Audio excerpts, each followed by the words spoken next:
Okay, thank you everybody for joining us. We're going to go ahead and get started today. I want to welcome you to our session on inclusive transportation from the perspective of people with disabilities. Our moderator for this session is going to be Edward Rizzuto. Ed, take it away. Thank you, Terry. Hi, folks. Thanks for joining us. My name's Ed Rizzuto. I serve on Durham's Bicycle and Pedestrian Advisory Commission. I'd like to thank the North Carolina Bike Walk Summit organizers for scheduling this presentation. Excuse me.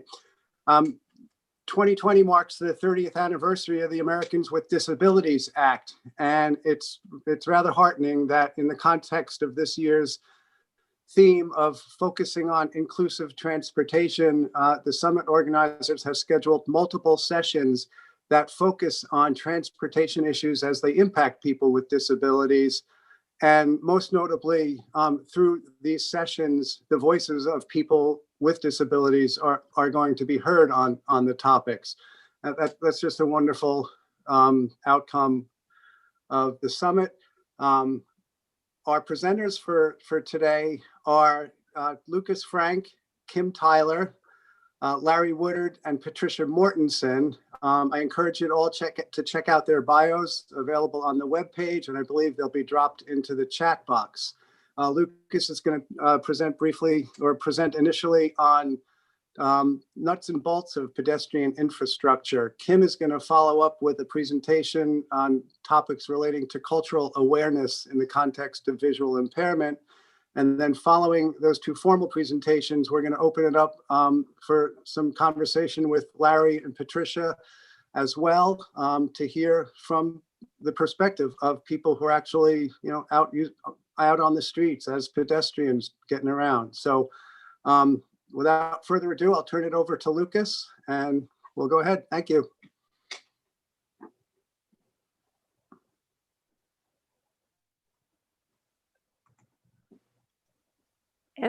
So, and let me share the slideshow from the beginning. Does that look all right, everyone? Perfect, thank you. Good, okay. So I titled this presentation, How to Pave with Good Intentions. Of course, if you pave with good intentions, you don't always end up in the wrong place. You can pave with good intentions and end up in a very good place. And I want to highlight a little bit more about how to do that. I'm going to start, if this runs, with this short video, and I'll read the caption for those of you who can't see it. This is a video that was shot, a piece of, at the time, of course, it wasn't video, it was film, shot in the early 1930s. And it's called Dog Guides Display a Supreme Ability as They Accept the Responsibilities of an Auto-Infested World.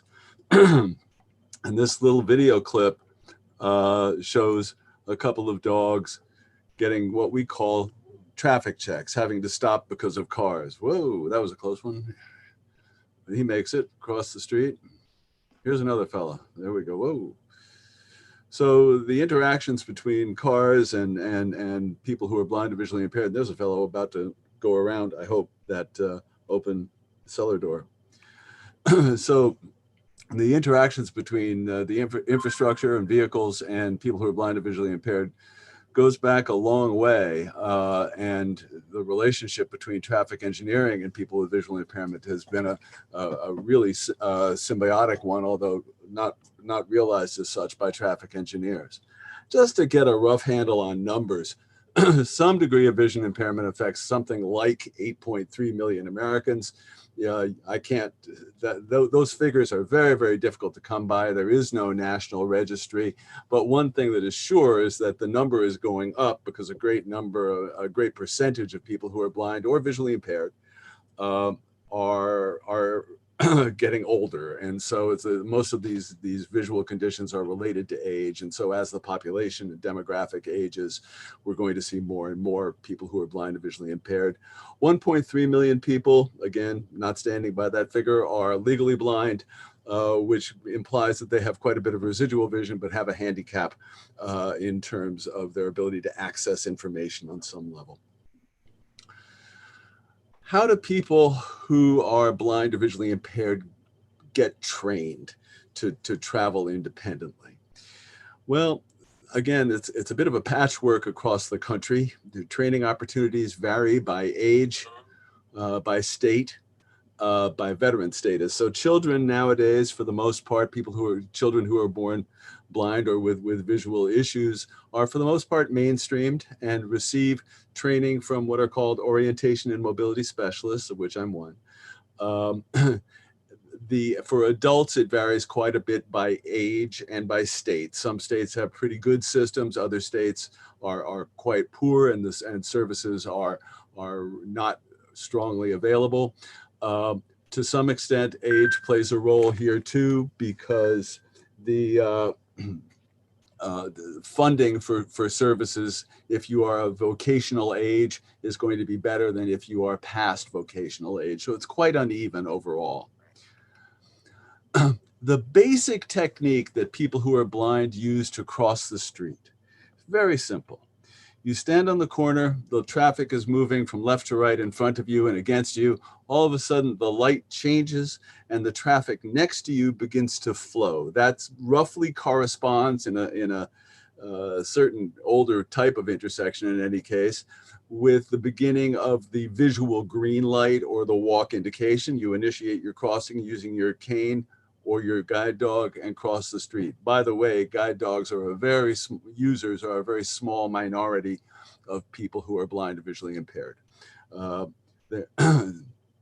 So here in this picture, this lady is crossing the street. She is not in the crosswalk, but it doesn't matter. The dog is targeting the up curb, and she is hearing that traffic moving next to her and using it for a line as well, much as you would if you were walking through a field next to a river at night. You would hear the sound of that river, let's say on your left, and you'd be able to walk along that in the field next to it without falling in the river or getting too far away from it. Things have gotten much more complicated over the last several years, and they're rapidly, in effect, deteriorating in terms of access to information for a number of reasons that we'll get into. The first big change was right turn on red, which complicated the traffic judgment task considerably. Because it was no longer just a two-stage system where you had either traffic going against you or traffic going for you. Because you had right turn on red, it became much more difficult by sound to determine when it was your turn actually. As there have been more and more cars, design changes have made life more difficult. Streets have become much wider, wide radius turns as opposed to nice 90-degree corners. Then with the early days of the ADA, with a lack of standards, you got a lot of installations of diagonal ramps, which tended to point people who were blind or visually impaired into the intersections rather than across the streets. With the advent of computerization, beginning in the late 70s and early 80s, you began to see very, very complex timing plans, more and more complex timing plans, rather than going from a two-stage street A goes and street B goes. You now see sometimes 16-phase intersections where you'll have turn phases followed by through phases followed by turn phases. Analyzing that by sound became quite complex. Now you add to that increasingly quiet cars, including hybrids and now electrics, and that becomes difficult. And of course, especially during the election season, you get road rage, driver aggression, and red light running, and the society is becoming a bit angrier, which is an issue. And new complications, again, include these increasingly complex timing schemes. And these next two on the slide, which we call leading pedestrian intervals, or LPIs, and exclusive pedestrian phasing. So leading pedestrian intervals are a wonderful innovation for people in general, in that the walk indication comes on before the traffic begins moving to give pedestrians a head start off the curb. The problem is, if you're blind or visually impaired, if there is no accessible pedestrian signal there, you're waiting for the traffic to move, not knowing that there's a leading pedestrian interval, and you're likely to leave the down curb just as the vehicles are determined that you're not going, and that puts people at risk. It's a huge issue. Exclusive pedestrian phasing is somewhat similar. If you have a pedestrian vehicular all stop with pedestrians being allowed to cross the street, it can be difficult for a blind person to determine that by sound, what's going on here, number one. And number two, without the flow of traffic next to you, it becomes more difficult to actually target where the up curb is. And you get changes in design, which are happening now on a large scale to cope with the huge numbers of vehicles on the roadway. Roundabouts, which are overall a wonderful addition to the traffic engineer's toolbox, I think. The introduction of bike lanes and other new intersection design types make it very difficult for people who are blind or visually impaired who may have been trained, for example, in the 1980s or 90s to cope with all these changes in design and to get their skills upgraded to deal with these things. We'll come back to roundabouts a little bit later. This is some research that was done some years ago, and I think it's still particularly germane here. So when you're crossing an arterial and the walk indication comes on visually, and you're as a blind pedestrian trying to make the determination safely that it is indeed your turn to cross the street and not just a momentary lull in traffic, eats up a good amount of the walk indication. In this slide, then this was research that was done in 3 cities, including Charlotte, North Carolina. 49% of people who were blind in this study started to cross during the walk indication. 36% started during the don't walk. And as a result of that, 27% of people completed crossing after the onset of perpendicular traffic. Which is, of course, quite risky. That mean starting delay of 6.41 seconds is very significant. Here's a slide. I'm going to focus on the leftmost column of these two. So the percentage of people who started during walk is the teal color. The taller column in that leftmost 2-column set is post-installation of accessible pedestrian signals.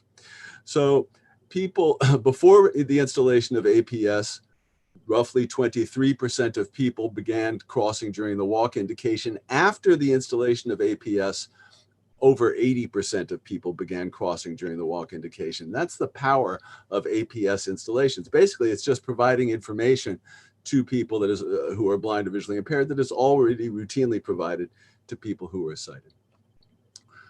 What is an APS? APS stands for accessible pedestrian signals. The old style signals were overhead and cuckoo chirped. You know, you sometimes hear a cuckoo for north-south, chirp for east-west. That model of signal was problematic. We can get into that perhaps if you'd like, but this is a newer style and it has a lot of advantages, but it is installation intensive. So in this case, I'm going to click on this and you'll hear what we call a locator tone, which is a grandfather clock-like tick that would help a blind person know, number one, that there's a push button there and help them get to it. And it's followed by a rapid tick, which sounds like a woodpecker pecking, which gives an indication that it is now your walk time. That's the locator tone. That's the rapid tick. Once the walk indication goes off, it returns to the locator tone. Another type it has similarities, and we'll talk a little bit more about how these are regulated. This is a more modern device, and it has the option of using a speech walk indication, which may seem like it's automatically better, but it actually is not, because number one, if you have a hearing loss, understanding speech in noise is a huge problem. So in many ways, the rapid tick indication is better, but this is another variant. Lincoln Avenue. Walk sign is on to cross Lincoln Avenue. So Lincoln Avenue. Walk sign is on to cross Lincoln Avenue. And again, if you had a hearing loss, you might have difficulty with that in traffic noise. The rapid tick has been shown to be quicker and more readily understood. Here are some issues surrounding APS. One is regulation, and the other is installation. The ADA has strong regulation around the installation of accessible pedestrian signals, basically saying that if you're communicating something to people who can see, you need to communicate it effectively to people who are blind or visually impaired. The MUTCD, or the Manual of Uniform Traffic Control Devices, beginning in the 2000 edition, began to standardize what an APS should sound like. Prior to that, there were no regulations concerning how it should be done. And then starting back several years ago, 2011, the draft PROAG came out that said specifically how you could do it. It's still a draft. It has never been formally adopted, although it has been decided, recognized as best practice and is considered such by several states. It's really important that people understand the concepts underlying good installation of APS. These, as I said before, these devices can be, are sensitive to good installation. It really requires, and this is not something that always works well in agencies, a holistic approach between the folks who are doing the ramp design and installing the ramps and putting in ramps and signal design. It has to be a cooperative approach. Looking at some regulation here, this is ADA, each service program or activity, is readily accessible to and usable by individuals with disabilities. Communications with applicants, participants, members of the public, and companions with disabilities are as effective as communication with others. And it says that shall furnish appropriate auxiliary aids and services to afford individuals with disabilities an equal opportunity to participate in and enjoy the benefits of a service program or activity of a public entity. This is proposed PROAG, not a final rule, but provides guidance to make intersections accessible to and usable by individuals with disabilities. And basically this would require APS where pedestrian signals are installed, and it refers to the MUTCD for device and location specifics. One of the interesting things about the 2009 MUTCD is that for the first time, believe it or not, for the first time in Part 4, Section 4E08 said, if pedestrian push buttons are used, they should be capable of easy activation and conveniently located near each end of the crosswalks. That seems self-evident, but if you think about where the weird places you've seen crosswalks located, you recognize this was actually quite a revolutionary statement by Federal Highways. Device location is critical. Because the sound comes from the device itself and not from overhead, it has to be in good proximity to the departure point. Okay, basically the way these work, I push the button on my right, the walk indication is coming from my right, that sound is from my crosswalk. And because it's close to the departure point, the sound can be markedly quieter. This is an indication of how these things should be done. It's a very broad schematic. I'll show you something more detailed in a second. But so the device is located away from the center of the intersection, close to the departure point at the top of the ramp, making it accessible to people in wheelchairs and people who are blind or visually impaired. You'll notice that this ramp design is rectilinear, is parallel to the crosswalk direction. Here's a fellow who is blind. So he pushes this button, the device to activate it. The device comes from, the sound comes from there, and he knows that this sound on the button he pushed indicates he can cross there. If this one were to go off, these two devices have to be separated by a minimum of 10 feet. And he would know that's not my crosswalk. This sound coming from this device is my indication. Here's a picture of a good installation. This happened to be in California. One device on each pole separated by more than 10 feet. Here's another nice installation. I think Janet Barlow gave me this slide. I believe this is in Maryland. No, it looks like it might be in Kansas City, but you can see that that installation also is separated by 10 feet. You would know which device was serving you. This is an illustration from what was sent from the National Committee to Federal Highways for the next iteration of the MUTCD. Whether it'll actually make it in this form or not, I don't know. I appreciate being able to use it thanks to the National Committee. Bob Garback made this. So this is not, and I emphasize this, do not use this design, this central diagonal ramp design, unless constraints such as drainage structures, vaults, etc. require it. Paired ramps are always preferred, one for this crosswalk, one for that. And there's a more, this is a better design in that you have one ramp for each direction. Curb ramp slope aligned with crosswalk direction will provide directional cues for the visually impaired and blind, particularly when combined with the tactile arrow, which is another requirement on the APS. It's an arrow that indicates what street is being served. This is a more modern design that was also submitted to Federal Highways for inclusion in the MUTCD. Again, you can see a 10-foot separation. You can see this grading of shades. You see a darker shade, lighter shade, white. So this is not a precise indication. This is the preferred place. The further away you get from the ramp, the less preferred it is, but it recognizes that there are a good variety of realities on the street around the country that may require some adjustments. And that again is, if you have to do a diagonal ramp, this is how you would put 2 crosswalk buttons. So this street would be served by this button. It should be there, but it could be anywhere in this 10-foot by 10-foot box and here on the other side. So a person in a wheelchair might have to push the button over here and then move themselves over to the ramp. This is a picture of what you should not do. This was actually shot in St. Louis several years ago. And there's so much wrong here, it's hard to actually catalog them all. But the real fun part of this is that this guy is a lawyer. And I can tell you that that is no longer the way that is set up. I want to talk for just a second about roundabouts. There are 2 major issues with roundabouts. Roundabouts are really good. You know, they reduce injuries and accidents, and they're a serious good for the broader community. They're problematic for people who are blind or visually impaired, and there's no great solution for that, but there are good recommendations. There are 2 major issues. One is wayfinding. It's one thing to come up a block and find a down curve at the end. It's another thing to find a crosswalk and a roundabout. And the other particular problem with roundabouts is crossing timing. Knowing when to initiate a crossing when you can't tell by sound the difference between cars moving around the roundabout and cars coming off the roundabout at speed and accelerating.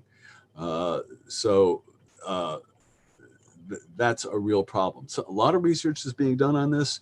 I can recommend to you NCHRP report 834. Which looks like that, crossing solutions at roundabouts and channelized turn lanes for pedestrians with vision disabilities. It's a really well done bit of research with recommendations, and I encourage you to look at that if this is something you're interested in. And this is my last slide. It's a scene in hell with a sign that says "Your good intentions at work," and it shows a work crew with a devil with a pitchfork and a helmet supervising a bunch of naked guys in helmets who are laying a road with 2 little devils up above ready to poke you with hot pitchforks if you don't do a good job. Thank you very much. Thank you, Lucas. Kim, are you all set?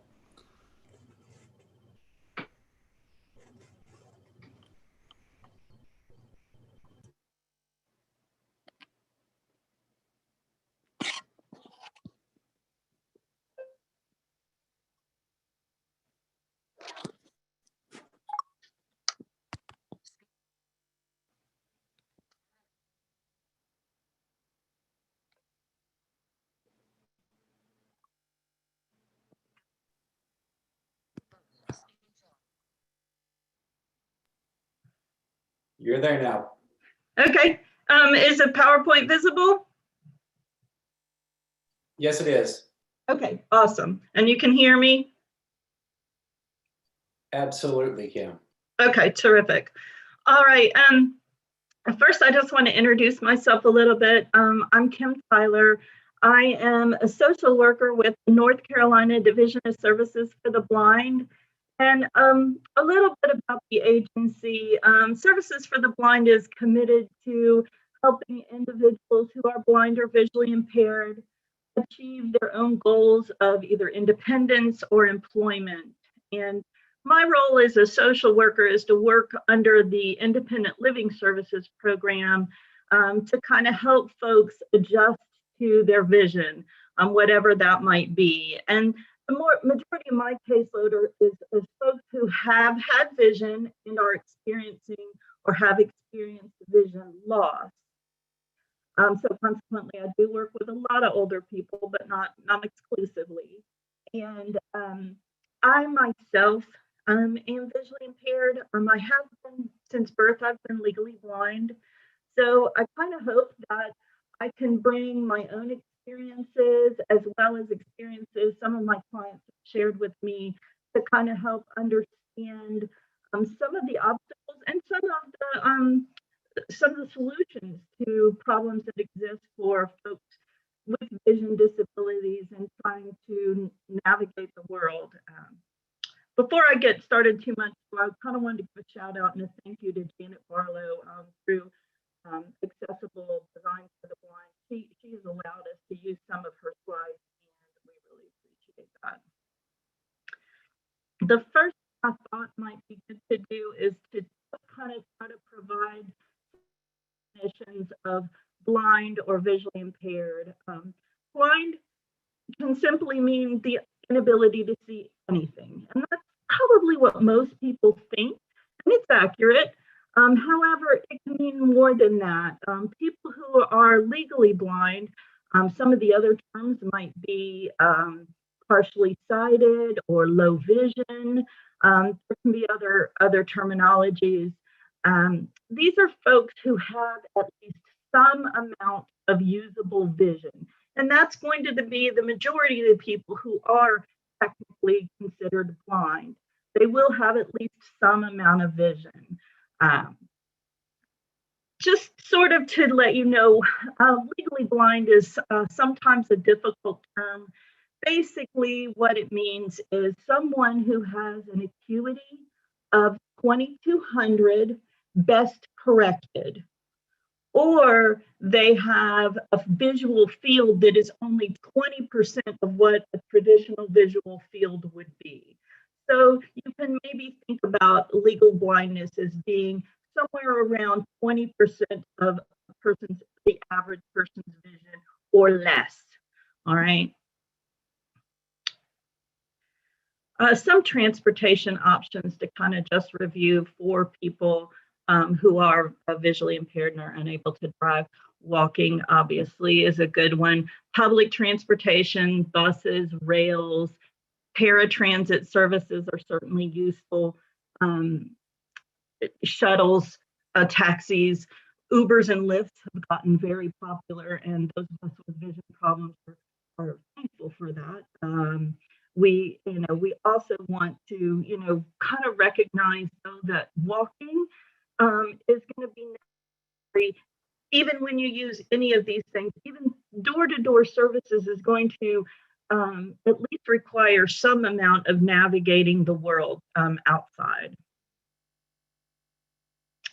Some of the challenges that folks with visual impairments are going to have will be around maybe depth perception, how deep a step is there even a step there? Or they will, in trying to navigate an intersection, have a hard time understanding how fast a vehicle is going, how far away that vehicle is. I also want to throw in glare. Glare can be a really big problem for folks with certain eye conditions. Bright sunlight, or even sometimes fluorescent lights up ahead, can just really debilitate someone who has problems with glare. Decreased contrast sensitivity. A lot of folks with vision problems will lose a little bit of contrast. So colors that are very similar or a very similar hue, it'll be hard for them to distinguish them. So high contrast is always better usually. And as Lucas had mentioned before, just a note that our older population is growing, and as it grows, so is the number of older folks with vision problems. And when they are navigating the world, they may be a little bit slower to react or slower to move. So something to think about. This slide talks about aids in techniques in navigating the world and detecting curbs. This gentleman in the picture is using a long white cane. So we've talked a little bit about canes already, and I want this to be a good picture for you because it is a straight cane he's using. It doesn't have a candy cane hook. He's not using it for stability. He's using it to navigate his world. It has a red tip at the end, or at least the last 8 to 9 inches is usually going to be red. The tip itself might be white. But that white cane with red tip is a standard for folks who are blind or visually impaired to use. It's a probe, kind of, you can think about it, and that's a good term. Another way to think about it is that a cane is also an extension of your hands to be able to feel the environment around you. And they're usually used to sweep in front of you to give you information about the surfaces you're encountering. So the vibrations in your hands, it could tell you that you're on a rough surface, maybe a grassy surface, if the surface is getting ready to incline up or down, and then obviously finding curves and drop-offs. Another purpose for the cane other than navigation is also for identification. So the rest of the world knows that this person is visually impaired. Guide dogs are also a great tool. They are very smart in being able to find obstacles and navigate around them. But one of the main points that I want to make is that guide dogs do not make the decisions for the path the handler is taking, or even when to cross the street. It's the handler's decision to make. It's their choice to make those decisions, and the dog will follow them with hand commands and other things. Now, they may stop them if there is a danger, but it is the handler's decision. And the picture that they're seeing here, this fellow has a guide dog, and you'll notice he's on a harness. And the harnesses may look slightly different depending on the training that the dog has gotten in the schools that they came from. What you are probably not going to see would be someone with a guide dog like on a regular leash, or at least if a dog is working, it will have a harness on. The last tool or aid that I want to mention is a telescope. Someone with low vision, but enough usable vision, may use a little small telescopic handheld device to read street signs and maybe the don't walk signals. They would be stationary, though. They're not going to walk around with these devices. Getting back to the white cane and the white cane law, this slide I put in mostly for the reference for you folks. I wanted to get everything on one slide. I know it's real small, but you can please use it as reference. Also down here at the bottom is the website that you can go to in order to peruse it yourself if you want to. I think also our host might be sharing that in the chat. Okay. And this next slide is just kind of for me to sort of break it down slowly. And it talks about initially intersections that have no signals, or there's no traffic light or police directing traffic. So the visually impaired person would have the right of way when they extend their cane at arm's length or they're accompanied by a guide dog. Vehicles approaching them would be required to stop and stay stationary until that person completes the crossing. The second part of the law has to do with intersections that do have signals or are controlled by officers. So, and it talks about the right of way for a pedestrian who is blind or visually impaired. So again, if they would have a cane or a guide dog, and they are in the process of crossing when that signal changes, this states that vehicles approaching would need to stop and stay stationary until the person has completed their crossing. So that's kind of my my layman's terms of how to explain this. I also wanted to kind of note that in this, the language of this, it says partially blind instead of partially sighted. And that's fine. It makes sense and it's accurate. It's just not typically what we would use, but just wanted to point that out. I hope that was helpful. And here is another picture of someone with a long white cane, and they are extending it at arm's length. And I want you to notice that this one doesn't have a red section at the bottom. It's still a legitimate cane. It's just not the one you're going to see as often in the US at least. And the point of this slide is to say that blind and visually impaired individuals are going to sometimes know their routes, but they're not always. They do travel to unfamiliar places, and they have to discern and determine intersections and make decisions about crossings even when they're not familiar with an intersection.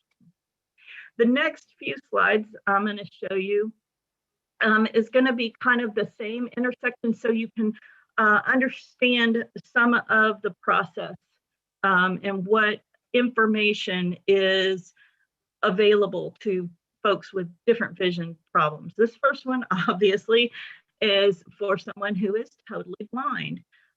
They're going to have to use their hearing and maybe even some touch, the surfaces under their feet, maybe the heat coming off of a brick building to the side of them, so they can kind of guide the other side of where the sidewalk is. They're going to listen for traffic that is parallel and perpendicular, and when traffic slows down and when it speeds up, and the voices and footfalls of other pedestrians.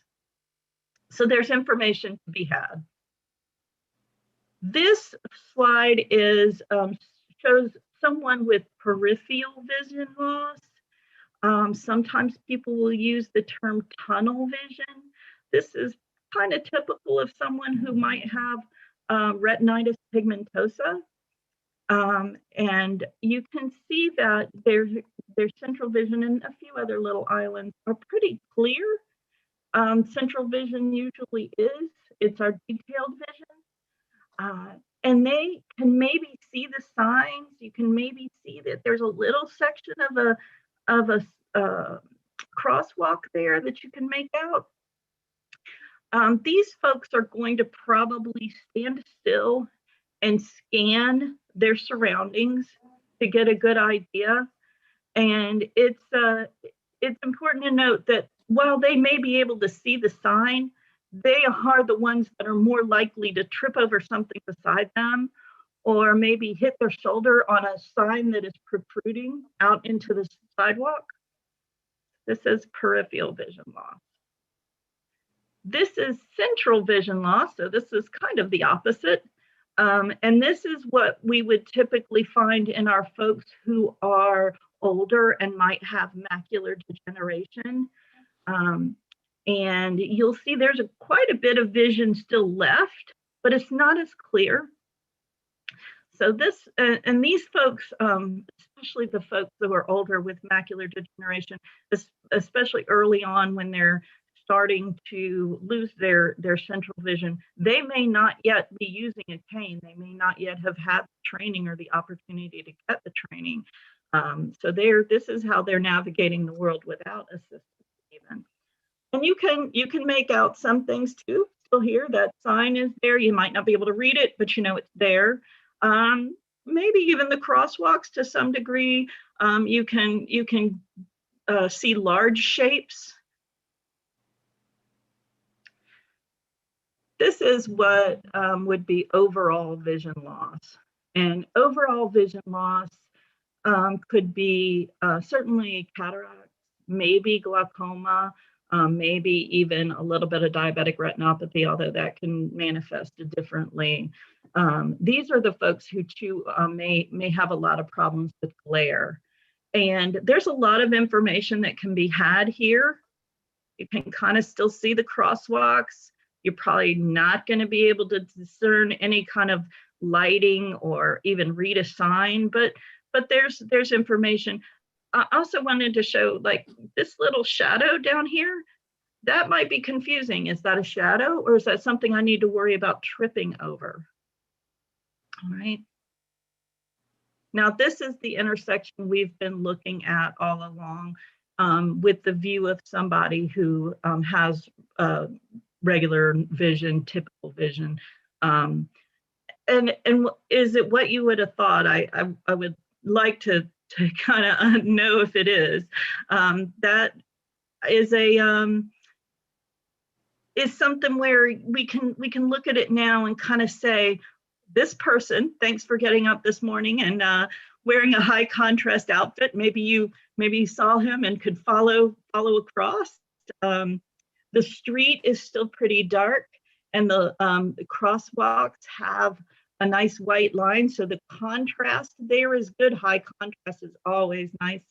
When I was first looking at these slides, this was the first slide where I realized there is actually a little bit of a curb cut. And luckily it is going into the crosswalk and not diagonally into the intersection. So that part is good.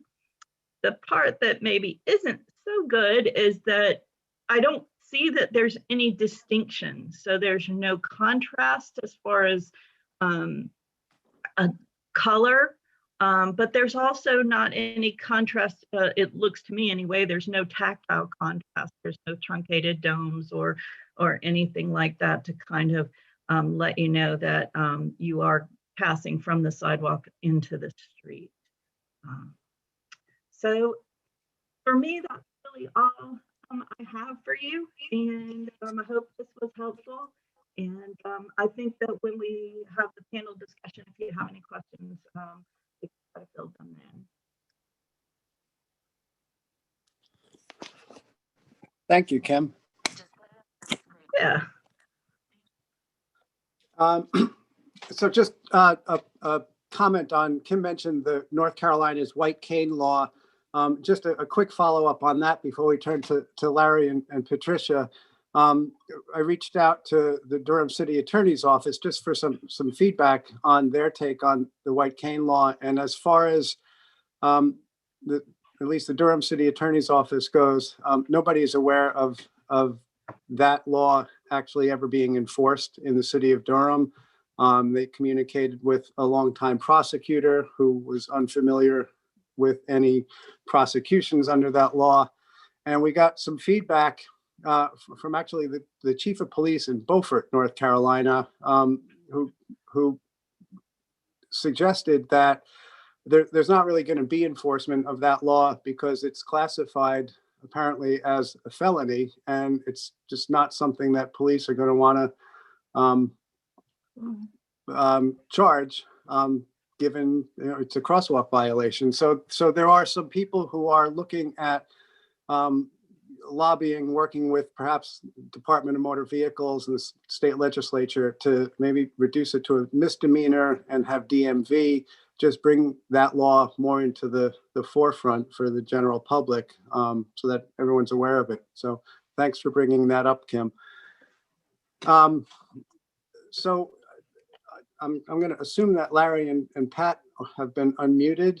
I want to start off with a question to Larry Woodard. Larry is a longtime area resident. He's enrolled at North Carolina Central right now, pursuing some graduate degrees. And Larry, I wanted to ask you, as a person who's out and about in the community, and as a person who's visually impaired, what are you running into as far as safety issues? What are some of the safety concerns that are impacting your ability to engage in all aspects of community life? Yes, Ed. A lot of the things that's been touched on by Luca and Kim, really spoke to some of my issues in terms of safety, especially when it comes to speaking of walking. And because for me, being a blind pedestrian, really sort of began and end with all movements of walking.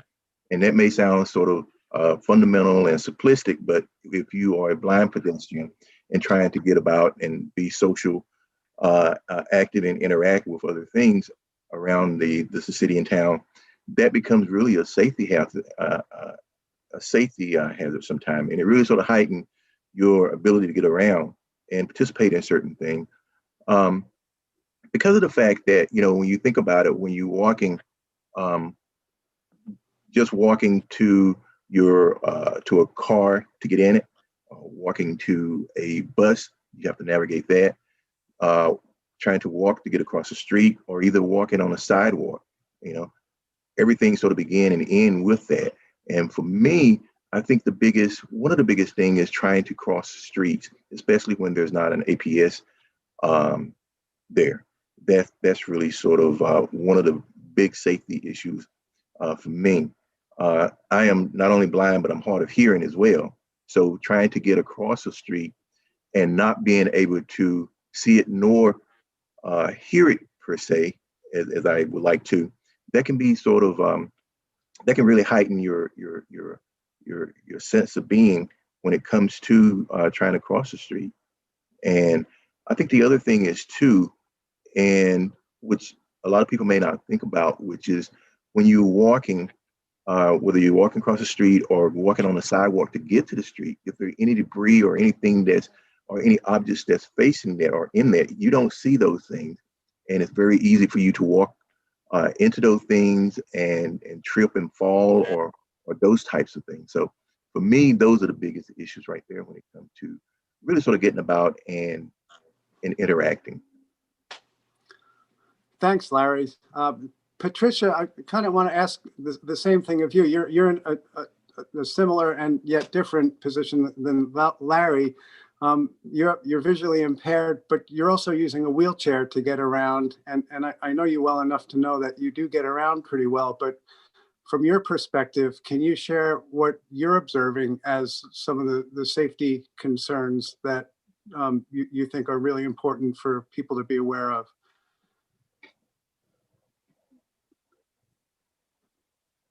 Am I on or not? You're on. We can hear you. Okay. Yeah, I use the sidewalks almost exclusively. And I run into all of those problems that have been talked about by other people on the panel.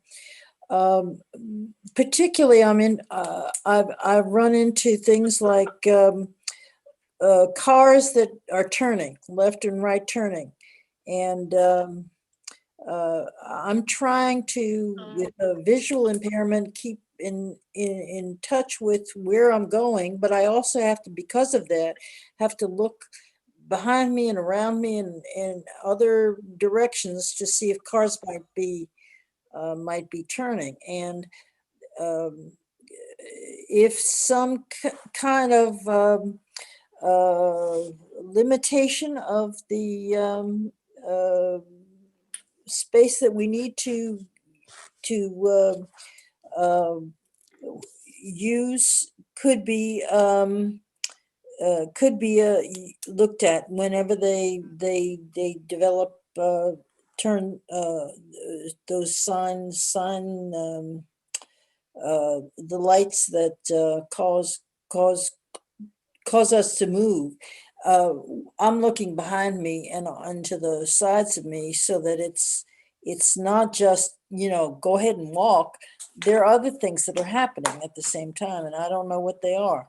And so I have to look all around me and keep kind of my eyes on everything that's going on. Patricia, can I just expand on that? You're using sidewalks a good deal. Can you share what happens if you come to a point where the sidewalk runs out or that it's not connected for a block or two? What? In that case, I have to turn around and go back to a place where it is where I can cross safely, and that's usually at a four-way crossing. But anything in between,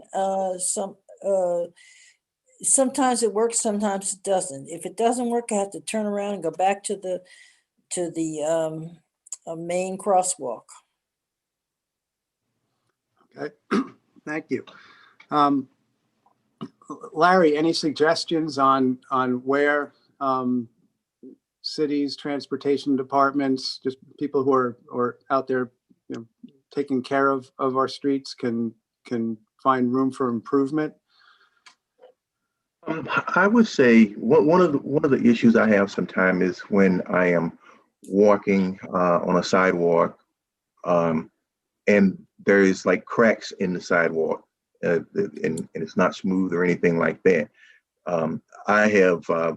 I've had a couple of falls due to that, because when you're using your cane and it especially if it's something, say if it's a street and it's cobblestone and the brick is up, you walking and then your cane is hitting that, and then sometimes it may trigger a fall for you. I would say really trying to look at the sidewalks and streets to make sure that they are conducive where individuals that are visually impaired can safely cross them, because sometimes just a small crack, individuals may not realize that, but it can really hamper one to safely cross. And I think Lucas spoke on something earlier too about the right to turn on red. That is that has been a huge issue for me sometimes, because especially when it's in a busy intersection and you're coming up there and you don't see what's coming, and sometimes you can barely hear what's coming, especially when vehicles there may be a particular vehicle that has like a soft engine that's running, especially like the electric ones. You don't hear that, and they're coming up to a stop, and you think it's safe for you to cross the street, but then they take off, and you sort of stuck there. And I've been fortunate, whereas people have stepped in to help me and to inform me when one is coming or when a vehicle is getting ready to take that right away. And I understand, it helps in terms of traffic flow, but it does impede one to safely cross the street sometimes. So I would say, sort of look at some of those things, especially when it comes to cracks and loose pavement and things of that nature. Thanks. And I know there is technology. I believe Durham City, the City Transportation Department is looking at it, where a pedestrian can activate or deactivate the right turn on red permission, so that the pedestrian activates the button. The cars that ordinarily have a right turn on red ability will get an alert that they are not permitted to turn right on red for a certain period of time, to give that pedestrian a fighting chance to get across the street safely. So yeah, the right turn on red is a big issue for people with all sorts of disabilities. Patricia, you talked to me recently about the importance of having a conduit where if you run into an issue while you're out on the streets that you feel should be brought to the attention of somebody who might be able to address it. Do you have can you share your thoughts on that? What would you like to see in that context? What I would really like to see is to have as a person that I can contact in the city, or mostly in the city, I guess, maybe the county, just a point person that would take care of handicap issues. And whether it's an obstacle that's in the way of your moving from one point to another, which often happens, perhaps that could be handled by that person or by some person that would be designated by that person. That would be really helpful. Yes, sometimes identifying the right person to talk to is it's really important, but it can be kind of difficult. I know Durham has, the Durham Transportation Department, for instance, welcomes feedback from people about issues that come up and where they believe like an audible signal should be put, where truncated domes are needed, and they try to respond to that kind of thing. But I don't think a whole lot of people out in the community are aware that they have a voice in making that kind of thing happen, making those kinds of adjustments, corrections, modifications brought into focus. So yeah, the more the easier it is for people to communicate that through perhaps a recognized spokesperson or liaison, I guess is the better word. That would be really helpful in any municipality. So Kim, you're also, you did a great job. You're also someone who, as a visually impaired person, is out using transit infrastructure. Do you have any thoughts on safety issues that you believe are important to be addressed? Well, I feel like something recently that has come to my mind is obviously sometimes scheduling transportation is going to be an issue for any of us with vision problems, but accessing it sometimes can really be difficult, especially if you're at a building that has a really wide, grand a sidewalk or platform in front of it. So if you are wait in the building, you can't see far enough away to tell if the vehicle has pulled up or what color it is. The other problem is if you could also have buildings that have parallel parking along the side. So there's no good place for an Uber or a Lyft or even your family member who's picking you up to be able to pull over. So when designs are made for new construction, I think that these are things that could easily be fixed, but they're going to have to be thought about ahead of time. And I don't know, maybe the other folks want to weigh in, but that has recently, in a couple of different places, become an issue for me. You brought up something that's really important, and just we're talking about what towns and what cities, what the state can do, but they're also developers and compelling developers to the extent allowed by law to focus on pedestrian infrastructure when they're putting up a new development or a new building. That's an opportunity to get some of these problems straightened out before they actually become problems. So I'm glad you brought that up, Kim.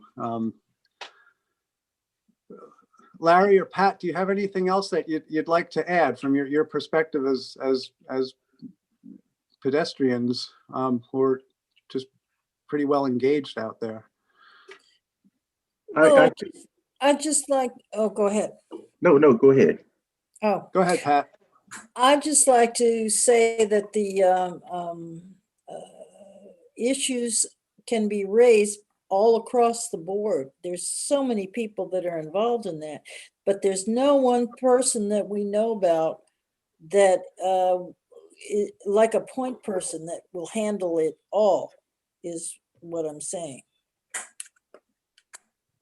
It's kind of like, you know, I know the problems with waste management, for example, leaving the trash things on the sidewalks and stuff like that, but there's no one person that I don't know who within that structure or that department can handle it. And there's no real cross the board point person that would within the city that would know who to contact in various departments.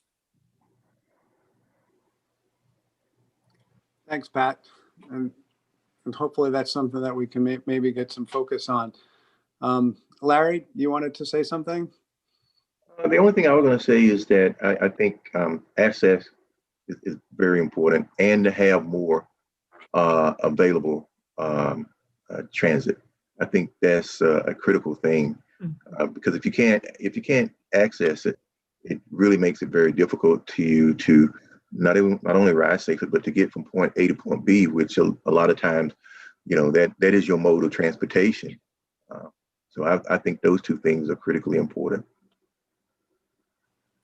Yeah, that we could spend a whole nother hour talking about Yes. you know, paratransit service and fixed route service as in the context of this discussion as well. But you're right on. So many people are relying on public transit in various forms to get from point A to point B. But once you get to point A and point B, you know, moving from that point to where you know, to the door of a building or to your classroom building or wherever, that's a big issue as well.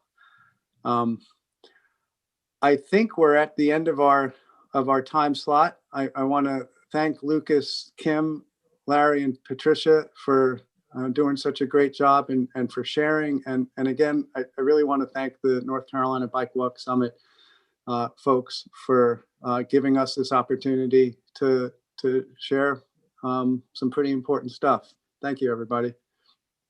Thank you, Ed. Thank you, everybody, for attending and joining us on the panel. On really a spectacular presentation. So amazing to hear your stories personally. And really, I learned so much from each and every one of you, especially in how you put us in your shoes. And it's a really important lesson for everyone as an advocate, as an engineer, as a planner, to understand what the needs are across the spectrum of active transportation and integrating into transportation systems. So thank you very much for a great presentation, and we'll see you soon. Thank you. Thank you. Thank you.